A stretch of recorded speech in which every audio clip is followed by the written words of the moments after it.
Thank you so much for joining us for this Patreon-backed interview episode of the Dukes of Dice, which we, of course, call Holding Court. And I am honored to be joined by Matt Leacock, the cooperative game king. Matt, how are you today? I'm doing great. Excellent. For folks who don't know, Matt, what would people out there primarily know you for? Well, I'm mostly known for the game Pandemic, but also known for cooperative games in general, because I've done other games like Forbidden Island, Forbidden Desert, Thunderbirds, and so on. So how did you get into the hobby? Have you been a long-time gamer, lifelong gamer? How did you get into this? I've been a lifelong gamer. Since I was a little kid, I was into games and making games since I was really young. I made a bunch of them when I was young with my uncle. I remember being disappointed by a lot of the games that I played and tried to do better. What were some favorites, or what are some ones that you remember designing? Well, I remember playing some really terrible games that were tied into like video games of the 80s. So there's like a Space Invaders game that really stands out to me. That was like roll your die, shoot your gun, and maybe you hit something. There was no decisions in the entire game. So I remember trying to improve that by turning into some kind of like star mining game. But yeah, I designed my own little terrible creations all through childhood, through my teenage years and into college. Do you still have some of those handy? I've got a couple up in the attic. One was a sketch that my mom found and actually wrote up a couple notes on that I didn't even remember, that predated just about everything I had worked on. Just terrible roll and move kind of things, but I was really into it. What was the most innovative of those games, if you recall? Oh, gosh. A lot of them were just terrible copies of things. I'm trying to think. Yeah, the star mining game was kind of fun in that you were trying to extract unknown minerals from asteroids, and the trick was you stacked up poker chips, and you had to kind of drill down through the asteroid and pull out the chip corresponding to the different type of ore. And some of these ideas I still throw around from time to time when I'm doing new games. It's like a well of terrible ideas from childhood. I can continue to mine. Are you going to pitch any to publishers? Nothing really stand out. What's that? Are you going to pitch any to publishers? Not yet. I think you have the position in the industry where I think at least people would listen. Yeah. I've got to be really excited about it before I want to pitch it to a publisher, though. Well, besides the things that you were working on to improve existing titles, what was the first game you really fell in love with? I think that would probably have to be the game I did called Lunatic's Loop. It was a car racing game, and I started that, I think, right when I went off to college. And I worked on it, I think, for about 10 years, to the point where I ran off copies of a laser printer, an inkjet printer, inkjet plotter, and made 200 copies of it by hand to sell at Spiel, of all places. So I kind of jumped into the deep end of the pool and went over to Essen with a friend of mine. We both sold our games there. So that was kind of a long journey working on that one racing game, and it turning into my first like self-publishing endeavor. What did that look like? I mean, what was there a good demand for it, or what was the reception? Well, I mean, we had a booth in Hall 9 at the time, and I think you could almost sell. I mean, back then there were far fewer games, maybe 1/10 the games coming out each year, and because we had a booth presence and we had a game on the table, it wasn't that difficult to sell the units. I think in part because there were a lot of collectors at the time just picking up one of everything because you could back then. The secret to getting someone to buy your game was to get them in a chair and playing it, and I was able to do that with the car racing game. And I had very little German at the time, but knew my numbers and colors, and there's a lot of English there. So I mean, that was one thing I was nervous about, just kind of being in Germany for the first time. But that was quite smooth. It was a great experience. I mean, I lost money on it, but I met a lot of great people and started a network in the industry because of that show. What year was that? That was 2000. Oh wow. Wow. Actually tacked the trip off to Essen onto my honeymoon. So Don and I went to Egypt and Greece, and then I flew off to Germany for this conference, and she went home. So she kind of knew what she was in for based on that. It's amazing to think about because I have a hard time thinking that could fly as well these days, right? That someone could just kind of show up to the show with 200 homemade copies of something and everything would just work out. Yeah, it was a little bumpy. I mean, I had a lot of the stuff shipped ahead of time and over-insured it, so I ended up paying more in import tax than I think I cleared. You learn a lot. You learn a lot of the lessons. And they were hand assembled in our hotel room. So I was making you fold it type style shipping boxes and putting stickers on them to be the cover. I mean, the quality that I had back then would never fly today. With the access that we've got to printing and so on, and the bar is really a lot higher today than it was back then. But I had fairly good art in there, and I thought the gameplay was pretty good. But more importantly, it was a great chance to meet a ton of people. I put a guest book out, and people who visited the booth signed in, and I met a lot of people that day that I didn't really get to know until like years later. It was funny, looking back at that. It's like, oh, I met you back in 2000. I didn't even realize it. Wow. And it seems pretty formative in a lot of ways. Obviously, you didn't go down the road of being your own publisher necessarily, right? No, actually, after that experience, I had no interest whatsoever in being my own publisher. Because, you realize all the different types of things you needed to do over and above design. I mean, design's where my heart is. And so I did this, and it was a great way to get my feet wet and start networking and show to people that I was serious about the whole hobby. But yeah, I never wanted to do it again. What were you playing in those days besides, your own homebrewed designs? Were there games that you were in love with that you were playing that were other people's games at that stage? Sure. Yeah. I mean, most of the Euro titles. So Knizia was big. I think Lord of the Rings had just come out that year. Prior to that, Modern Art and Euphrates and Tigris and a lot of his stuff. Teuber's Catan and Kramer and Kiesling stuff. Mostly Euro games. Got it. How did you come to cooperative games as a focus? Well, I mentioned Lord of the Rings. That was that had a big impact on me. I mean, I played it with my wife, and we both really enjoyed it. And I really appreciated the fact that it didn't matter who won or lost a game. We both felt good about it. Even if we both lost horribly, we lost together, as opposed to I had played negotiation games with her in the past, like Chinatown. And you really want to win, so you pull all the stops out. But I remember playing a specific game of Chinatown with Donna, and I won, but I felt awful because I felt like you're using your personality and all these different psychological tricks to pull out a win, and then you feel terrible at the end of it. So cooperative games didn't have that feel.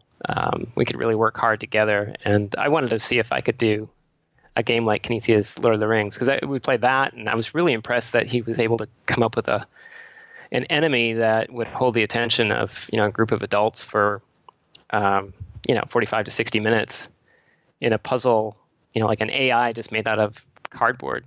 So that seemed like a really interesting design challenge to come up with a cardboard enemy worthy of attention for an hour using just cards and components and stuff. So I kind of set my mind to that, and diseases seemed like a really good, unfeeling, uncaring enemy that everybody could get behind. So that's sort of the genesis of Pandemic, was wanting to come up with a game that I could play with Donna and really make a nasty cardboard enemy that would be, like an artificial intelligence made out of paper. Yeah. Yeah, definitely a pretty nasty one in more ways than one, I think. How long did that game take to go from this idea of this big bad that everyone can kind of fight against to reality? Well, it's funny. I stumbled onto the core mechanism, the way the diseases intensify, where you take the discard pile and shuffle it and put it on top of the draw pile. I stumbled onto that right away, probably within the first 15, 20 minutes of experimentation. And that was enough to kind of hook me and get me interested in pursuing it further. But then it took another 3 years before I had the game fully developed. I initially just sketched something out that I could play with a deck of cards and some cubes off the shelf, and hacked at it and eventually the board kind of got refined, and I brought it to. I was working at Yahoo at the time. I brought it to Yahoo and played it at lunch, and played it at the game club there, and the local clubs. Also brought it to the gathering of friends and got a lot of input from really expert players, and just continued to refine it for about 3 years before I ultimately ended up pitching it to, I think, about a half a dozen publishers, and that's when Zev took an interest, and it kind of went from there. Was Zev the only one interested, or are there some folks who were kicking themselves now for having passed on that? No, I mean, at the time, it's always kind of dicey when you're presenting a game to more than one publisher. First of all, they don't like that very much. But I had a lot of interest, and so what I tried to do was be really upfront and clear about it. I explained that I was pitching the game to several publishers at the same time, and get back to me if you're interested, and so on. Zev got back to me first. Another publisher got back to me after. So there was interest from multiple parties. And at the time, the game was pretty polished. I don't think anything really changed from the presentation until publication, with the exception, I think we added one additional role. So it was in pretty good shape at the time. Do you think if that other publisher had approached you before Zev, that kind of came down to some extent as to what the overall package, the plan was, and Zev had a really good plan, so we went forward with that. Sure. Yeah.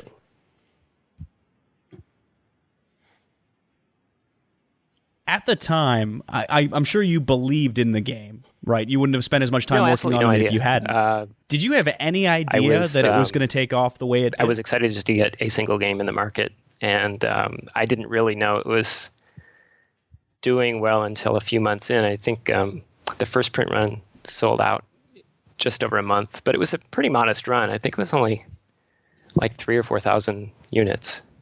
And so Zev ordered another print run, and it started to kind of get some buzz. But it took quite a while before I kind of understood that the game was kind of picking up and becoming popular.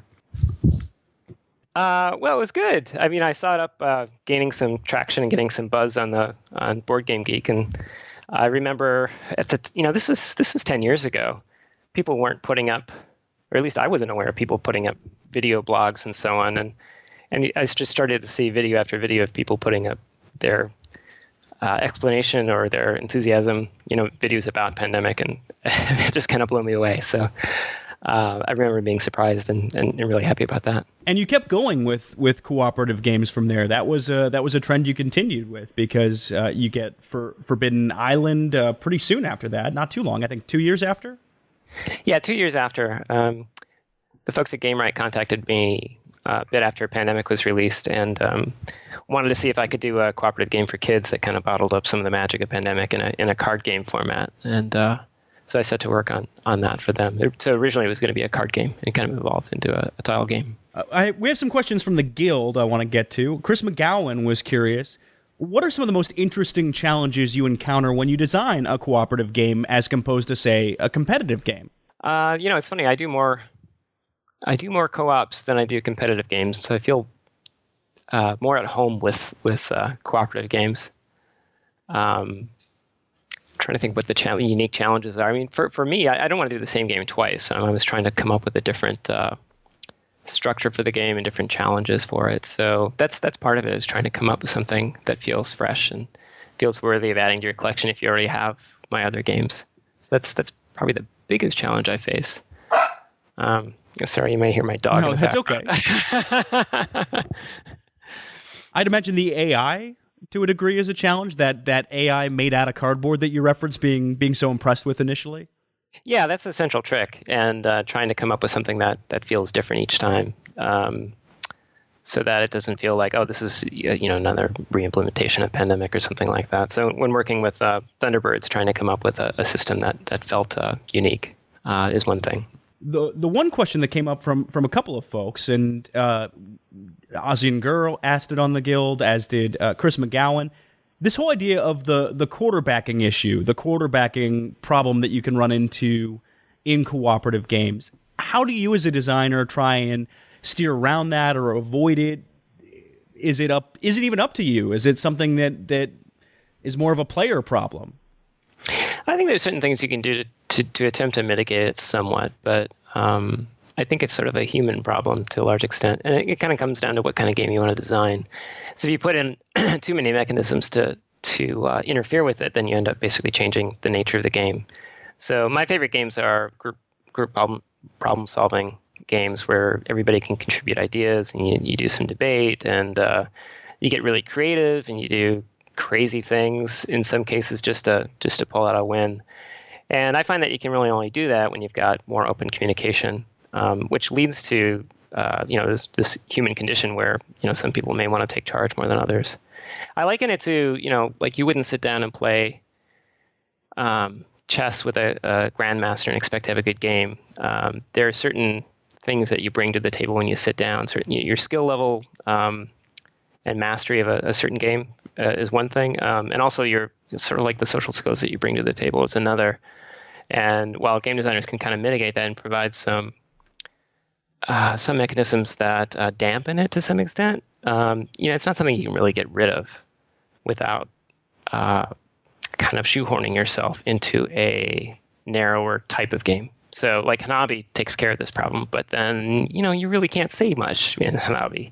You can have games with secret traders, but then you've got a secret trader game. So my take is basically to employ different mechanisms when I can to soften it, kind of opportunistically pick those up. But I don't really try to hit that problem head on because I don't think it's really solvable. Well, it's interesting to see other cooperative games take a different tack. For instance, the Grizzled also relies on hidden information. It relies on not too much table chatter and hopes that everyone is up to a certain level in order for the team to win.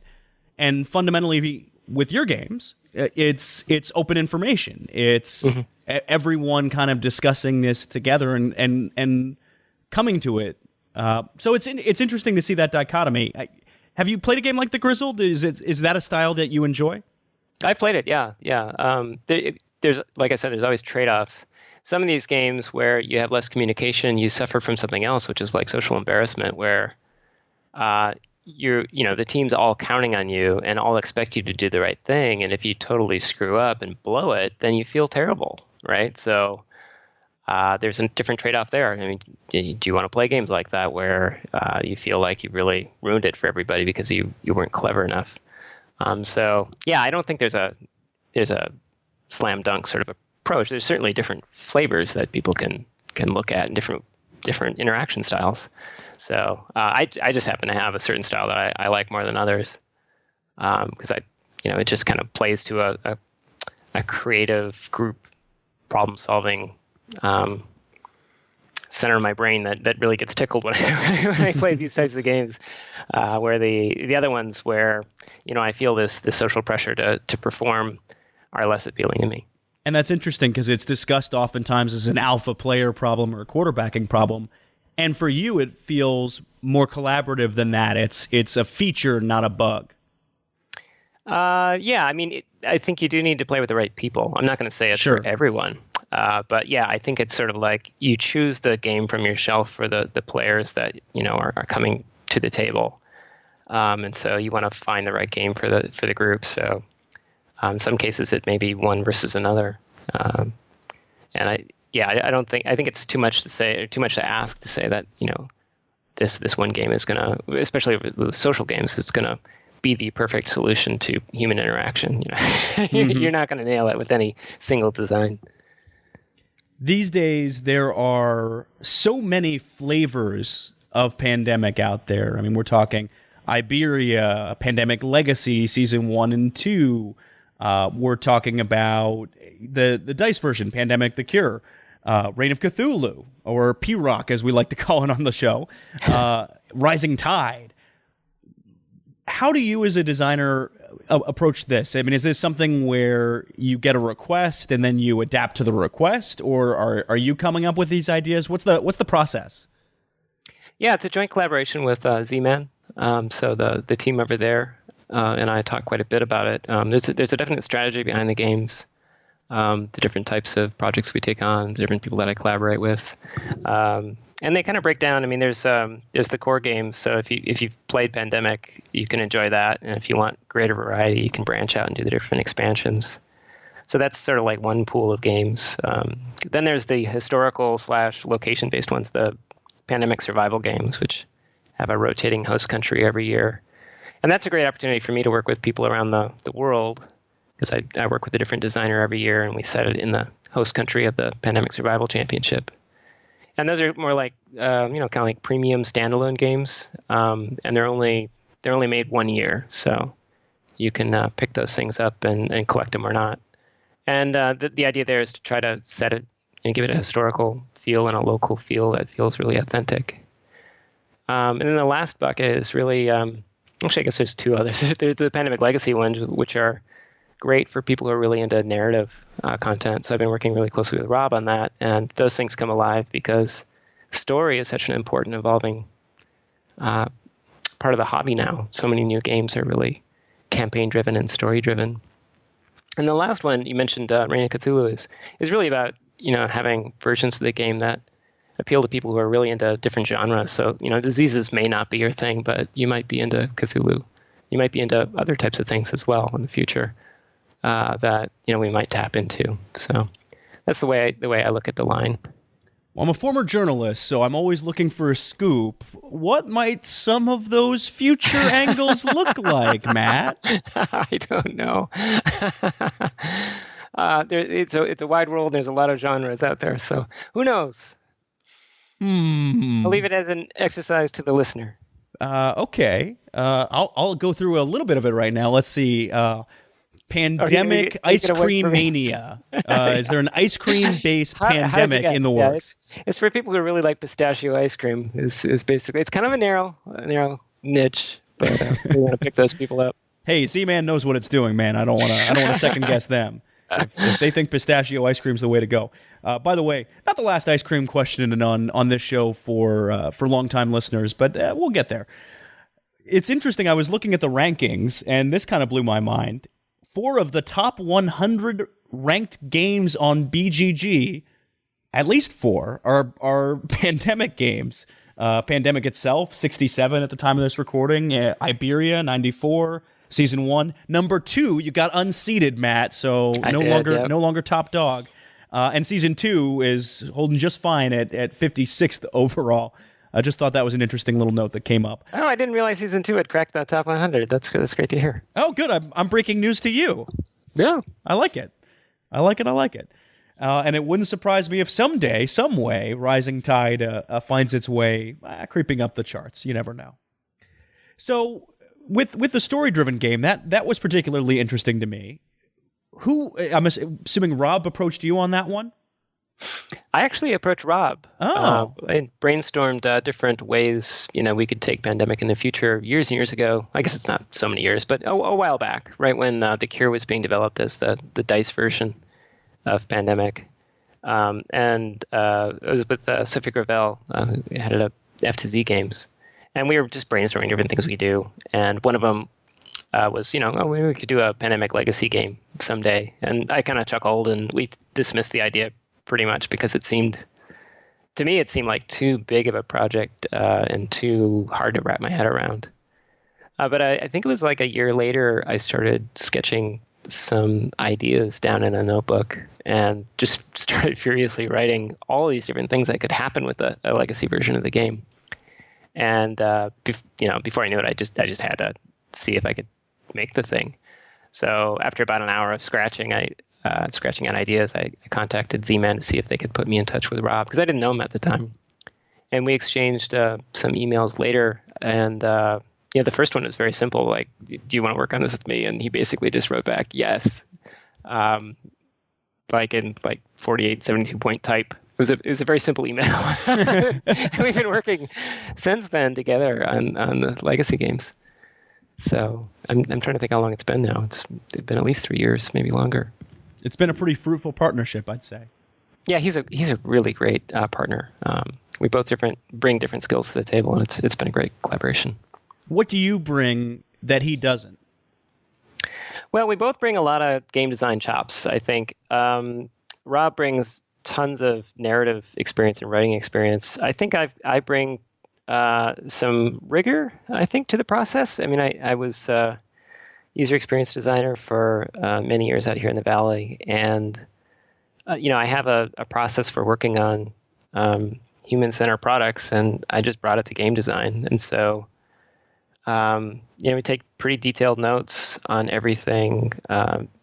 Different research methods that I brought to the process. We do a lot of videotaping of playtest sessions, remote testing, and do a lot of journaling of observations from those sessions that then get turned into punch lists. And I don't know, a certain amount of rigor, a certain amount of human factors knowledge, like being able to put together prototypes that are accessible.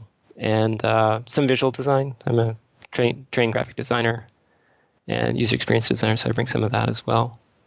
And that complements so nicely with some of the crazy ideas that Rob brings to the table, and his really great sense of adventure and reckless experimentation and so on. And he worked at Hasbro for many years. He did a lot of production design as well as game design, did a lot of writing. So yeah, it's been really, really fun and fruitful to work with him. If this were a buddy cop movie, you would be the straight-laced cop and he'd be the loose cannon. Sounds like. Exactly. That's right. That's completely oversimplifying everything, but yeah. Well, we only have so much time, Matt. We only have so much time. I'm going to try and make the most of it. So a number of questions we received on the Guild, simply looking at what's next and also looking for scoops. So I'm going to go through them rapid fire. Matt Ball, curious, any info on Pandemic Legacy Season 3? We're working on it. It's been fun. It's a lot of work. But you've done 2 of them already. I mean, it can't be that much work. It's easier in some regards and a lot harder in others. So, can you explain that? Well, I mean, we've got a process. We know how to do the games, but we also don't want the games to be the same thing packaged up again and again. So I think we surprised a lot of people with Season 2 and just how different it was from Season 1, trying to make it easy to learn and easy to play, but feel really different. And so we'd like to do something like that for Season 3 as well. And so, want to make sure that the ideas are novel and that the story is compelling and that the story fits the mechanisms and that there's good pacing and good structure and so on. So it's a lot of work. Well, and the challenge with this has been that they're meant to stand alone, right? That for Season 3, I'm assuming you guys are going to try and design it so that you would not have had to play through the full campaigns of 1 and 2 in order to play 3. Yeah, that's a product requirement from day one. I think that's a really good one as well, because you just never have to worry about it when you're picking up a copy. It makes the messaging much simpler. That's really not so difficult for us now. Is just trying to make sure that this story is really compelling and that the mechanisms fit the storyline and that it feels fresh. So, but we're making good progress. Any sense on setting yet? We haven't. We're not going to tell you anything about that. Matt. Nice try. I needed the loose cannon on here. I didn't need the straight-laced cop, I guess. Yeah. Well, and I'll ask another one that I might not get a ton of info on, but Andrew Capri was referencing the historic pandemics, and obviously the survival series setting is what those are designed around. Any hints on what's next in that series? Has the next location been picked yet? Yeah, it was just announced, I think, a week or two ago that it'll be in Italy. So you'll know that it's somehow tied to Italy. Maybe Venice? Pompeii. Oh, I got it. It's Pandemic Pompeii. I've solved it. I'm not saying anything. I've solved your mystery, Matt. There you go. All right. Read me like a book. No, I'm not saying anything. Italy somehow. I'll just say that. I think Pandemic Pompeii would not be a bad idea, but it may not be that. I'm trying to think Fall of the Roman Empire. There's all sorts of ways you could go with that one. Tie it into pizza somehow, maybe. If you can tie it into pizza or gelato, I will be very impressed. Very impressed indeed. And by the way, I would applaud that decision if you go in that direction, but I think it's unlikely. Just a guess. Anyway, and then Jimmy DM90 was curious if I could squeeze some details out of you about Forbidden Skies. Forbidden Sky. Yeah. Let's see. GameRight has said that it will be out summer of 2018.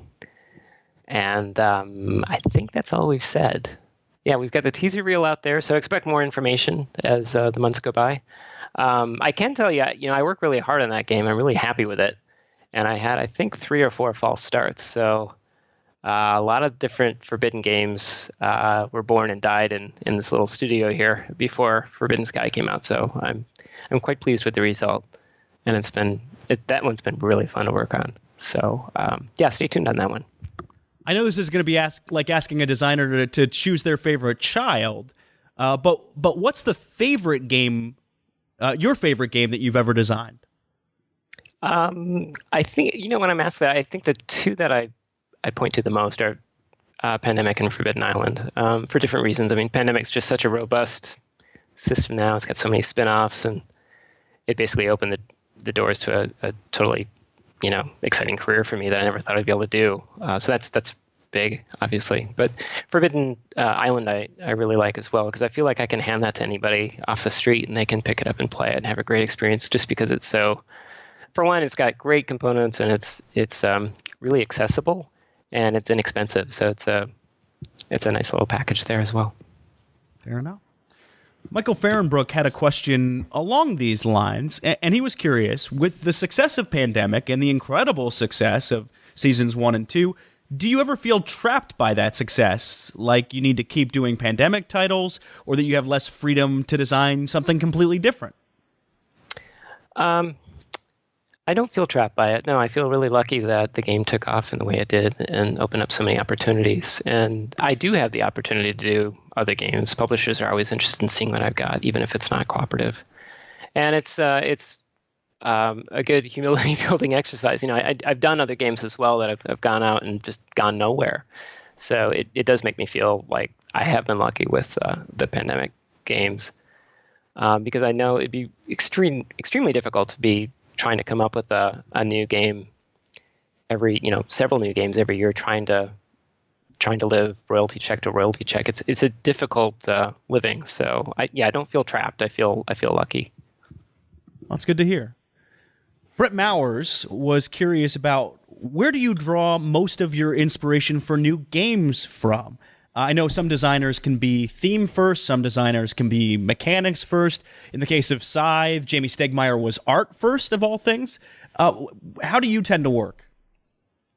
Oh, there's usually some sort of like, it comes from one of 2 things. It's some sort of dynamic system that I want to capture or create. Just like, I'm really into systems design, so more so than just a mechanism. It's sort of like the output of the mechanism and how that makes you feel. So that's what I tend to chase. Like, I want to capture a certain feeling and know that it comes from a certain system, and that system comes from a certain set of mechanisms. I think that's really where I get excited first, and then I frantically look to see, okay, what kind of theme would fit that. So I guess you'd say I'm a mechanics first person, but it's more than just I don't get excited about saying, oh, I want to go make a deck builder. It's more than that. It's more like, I really want to create a system that has these sorts of emergent behaviors that get me really, that sort of thing gets me more excited. And then I'll often have a theme in mind right at the same time or shortly after that would kind of fit it and help explain it to players. Got it. But it's interesting. So it's not a specific mechanic, a worker placement, or action selection, or something along those lines. First, it's hey, this is an interesting system, and oh, hey, there's this theme that fits the system, and then you're off and running. Yeah, I mean, if you take Pandemic as a case in point or a case study, I wanted to create something where you could have chain reactions that would spiral wickedly out of control and have lots of emergent behaviors from really simple instructions. So that was sort of like the core of that. Just thinking like, wow, you could have this really, really scary sort of environment where one wrong move might lead to a crazy, wicked death by chain reaction. I had done a game with chain reactions in it when I was a teenager. It took place inside of a nuclear reactor, and you were like subatomic particles trying to split yourself into as many particles as possible. And I remember just feeling something about that whole notion of these individual small things leading up to something really big, to the point where you couldn't represent it on the game board because you'd require so many components that you wouldn't actually be able to purchase them. I wanted to capture that sort of thing. And that was the system I was chasing when I started Pandemic. Jennifer Davis was curious, is there a certain theme that you haven't tackled yet that you'd like to design a game around?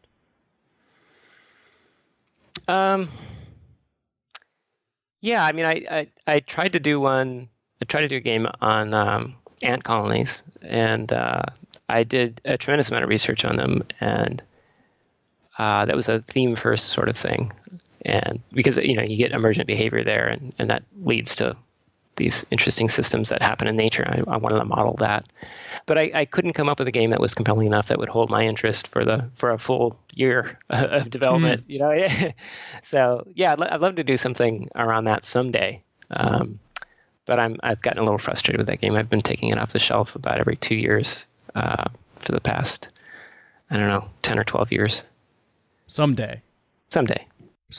BJ from Board Game Gumbo wanted to swing things back around to conventions, and we talked a little bit about your early experience at Essen. He asks, some designers can be seen frequently at conventions while others rarely go. What's your philosophy on going to conventions, big and small, in terms of making a name for yourself as a designer and building your brand? Well, I like to go to them. It's always a balancing act, because it's time away from family. So I try to find ones where that sort of fit a variety of needs. So some of them I go to do a lot of playtesting. Others I go to for networking with publishers. And sometimes it's tied into a game release or a press event. So I'm generally balancing those three things. I guess it's four, because I also like to just interact with people. I get a lot of that with the playtesting. So it kind of breaks down to networking and doing meetings with publishers and keeping a lot of projects warm and making sure that the relationships are maintained. Doing a lot of playtesting and getting together with players, because when you get a game published, it goes out into the wild, and you don't really see it happen. You don't really see people playing it necessarily unless you go to conventions. So that's a nice little feedback loop there. And then the press events and marketing events are the third part of that. So I like to go to different cons in each of them. Is stronger at some than others. Like BGG is great for playtesting. Spiel is great for networking and meetings. Gen Con is a pretty big event for releasing games domestically and for marketing there. Then I go to the Gathering of Friends. I'm fortunate enough to be able to go to that, and I do a lot of development there and meetings. Gotcha. Have you embraced kind of board game celebrity? Does that come up a lot, or is it something where when people realize who you are, there's sort of a celebrity associated with that? It's weird, and it's fun, and it's manageable, because it's a fairly, in the grand scheme of things, it's not a huge hobby. So I've only been stopped on the street one time. Wow. What's fun for me is when people that I've known for a very long time, like my neighbors, came up to me and didn't really know what I did for a long time. We were friendly. Our kids went to the same school, and we remained friends. They moved off to a nearby neighborhood, and then their relatives are big gamers. And when they found out who I was, it changed the nature of our relationship somehow. And now we play games together. Now they're our former neighbors who are now our gaming buddies. So it's a strange thing. So yeah, I mean, I have a lot of fun with it, and I try not to take it too seriously. With the success you've had, is it hard to stay humble when you're in that setting? Well, I think one of the best things you can do as a game designer is watch lots and lots and lots of playtest video, because it's very it builds a lot of empathy and humility, and then it also helps to do games that just aren't terribly successful and know that it's not your name that's really selling the units. It's the design in many cases. So there's a lot of different things that I do. And then, conversations with my wife are helpful for grounding me. Yeah, it's a combination of all those things. I try not to let it all go to my head. Well, and you sort of touched on this a little bit, but I'm sure there are some aspiring game designers listening to you who would be curious for some tips, given the success you've had.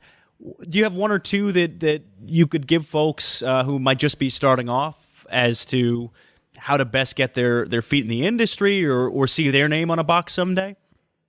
Yeah, one thing that's really struck me since I started with it, started really meeting with people who are in the industry was just how important the quality of the product is.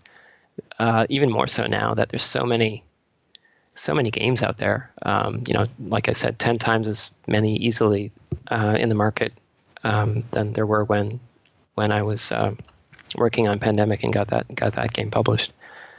So it's important to have really, really high quality product. And I think the best way to get that is just through tireless iteration and really getting input from as many different people as possible. So I played Pandemic with just about everybody I knew. I mean, colleagues and family members and lots of non-gamers, and really tried to make something that was accessible to a lot of folks. I think it's, as a game designer, it's pretty easy to just play your own thing and play with a smaller group of people and assume that you've got a really hot product and talk about it in terms that only hobby players would understand, and market it to, basically try to target the top 100 games on the Geek. And I think it's more important to come up with something unique and really high quality. And the best way to do that is to get lots of input from lots of unexpected sources. So that's one thing that I would tell folks is to really try to make the best product you can and try to get lots of input from outside the hobby as well, and not try to be not be so insular and talk about your game as being the next game with this hot mechanism of the month. If that makes any sense. Yeah, I think so. Is there something you think most new designers overlook that you had to learn the hard way should not be overlooked? Yeah, one tip that I learned fairly early on was not to invest too much in the visual design of your prototypes. I was learning to be a graphic designer and going through school, and so when I was working on that car racing game, Lunatic's Loop, I spent a lot of just tons of time working on the illustrations of the iconography and actually did like acrylic paintings of the boards and used some of the latest digital cameras at the time to photograph it and get it produced. I mean, part of it was like because I was trying to kind of self-publish the game at the same time I was designing it. A lot of that stuff got muddled together, and I ended up making fairly polished prototypes that I didn't want to change. So, I'd get feedback from playtesting that would kind of indicate that I should make a change in one way or another, and I would be really reluctant to do so because I'd invested so much in the visual design of the components or the iconography or what have you. So now I try to consider every element of a prototype completely disposable and try to encourage myself to imagine ripping up everything or anything if it need be. And so that's something you have to learn, is just being ready and willing to toss stuff out if the data shows you it's not working. Don't be too tied to your own ideas, in a sense. Yeah, or even just not just the idea. I mean, yeah, be flexible when it comes to the ideas. Be willing to throw out ideas that you're really attached to. But if you also increase the fidelity of the prototype too early, you're going to be more reluctant to let go of something. It was interesting. I was looking up Lunatic's Loop. You just mentioned it again. You can find copies of this on the Geek Market. €50, excuse me, is the minimum price I can find. So I don't know. It's still a hot commodity. Yeah, well, I mean, it only made 200 ever, so it's not quite the rare find that you can't get anymore. It's yours for €50, I guess. Yeah, €50, €75, €90. There's 4 copies on the Geek Market, so I think there's some people trying to ride that success. Locust Games production. Where did Locust come from, by the way? Oh, it was just, I don't know what I liked about that. I came up with a locust insect. I think it was sort of like locust represented the ability to create big changes or big chaos with such a small, tiny little insect. I like the idea of that. And I had a nice little bug that I used for my logo. I've since moved on to that. I'm using the highly creative Matt Leacock Games company yes. name. Well, and in fairness, you're no longer small and pesky. You might be big and pesky, but no longer small and pesky, right? Yeah, right. Excellent. Just a few more before we wrap up here. We had another question from the guild asking, what is your favorite game currently not designed by you? I think the game of last year for me was probably El Dorado by Kinesia, the deck building game, deck building / race game. I played that with a lot of different. I ended up playing a lot of games with people who are not diehard gamers, and I love introducing that game to folks because it's accessible, and I think it's so finely polished. It's just well balanced, and it's got a great play length, and you can be creative with the way you play it. So I've been playing that a lot with family and friends. The fast runner up to that would be Magic Maze. So I think the SDJ did a good job this year picking out the top games, for at least for the people I play with. Those two were really big.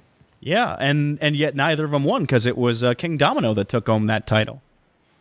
That's right. Yeah, I own that as well. I haven't tried Queen Domino, but King Domino worked for me, but it didn't. It's not something I really wanted to play over and over again the way I wanted to keep playing Magic Maze and El Dorado. Which published design of yours are you, I don't know if regretful is the right word, but do you wish you could have a second crack at the most? Let's see. Well, I wasn't. I'll be honest. The Chariot Race is a quite a fun game, but the components that it came with did not really meet my expectations. So it'd be fun to have that game come out with components that better suited it. I guess is probably the fairest way to say it. I think the price point was probably given too much importance over the sort of like the importance of the tactile quality of the pieces. Got it. When you are typically playing, do you tend to prefer cooperative or competitive games with your regular groups?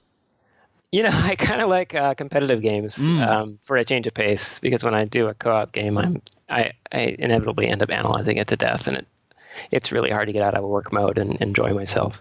That said, I do enjoy quite a few cooperative games. Just mentioned Magic Maze is one. It's a co-op, but it's real time and silent, so it feels very different from my own stuff, and for that reason, I think I enjoy it more. Got it. Yeah, it feels like a change of pace. Yeah, exactly. Okay. Are you any good at Pandemic? I am. It's one of the few games that I'm actually pretty good at that I've designed. There are other games that I've designed that I am not good at all at. I'm pretty terrible at the Roll Through the Ages games. But yeah, I've played hundreds and hundreds of Pandemic games in lots of different varieties. That said, when I do testing of them, sometimes I do solo testing with multiple players, just to try to get it to that first stage where I can then send it out to other people. I often have to play it at I have to kind of almost simulate a player who is not pulling every stop out and trying to win full barrels. Does that make any sense? Yeah, it does. You have to kind of. I have to kind of play less efficiently a little bit. I have to play a little faster and looser in order to simulate someone playing at kind of a normal level. But I do enjoy it when I'm playing with other people, trying to see if we can squeeze out a win at a really high difficulty. If you were eligible, are you World Championship caliber? No, I am not. There are people who are far better than I am. I'm happy to report. I watched them play the Pandemic Survival Championships, and they're really quite amazing to watch. Pretty blown away, huh? People who do have these crazy training regimens. So I try to keep that in mind when I'm designing these games to make sure that they're worthy of those people. That they're accessible enough for the casual player, but engaging enough and deep enough where that more advanced player is going to get a big kick out of them too. Yeah, that's very well said. Mm-hmm. Cool. All right, the final question, the last question we always have on Holding Court. My favorite question of all time. Matt Leacock, are you prepared? I've steeled myself and I'm prepared. Okay. If you, Matt Leacock, could be any flavor of ice cream, which flavor would you be and why?